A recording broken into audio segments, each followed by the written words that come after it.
የኛ ሀገር ያሰፋፈር ስርዓት ያርሶ አደሩ ያሰፋፈር ስርዓት በፕላን የተመሰረተ ወይም ደግሞ በቅድ የታቀደ አይደለም።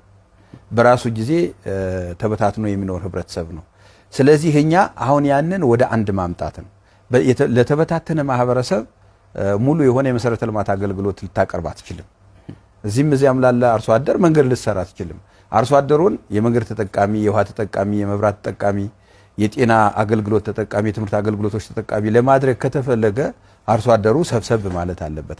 ለዚህም ነው በመሬት ቢሮ በኩል የገጠር የቀበሌ ማዕከላት ተብለው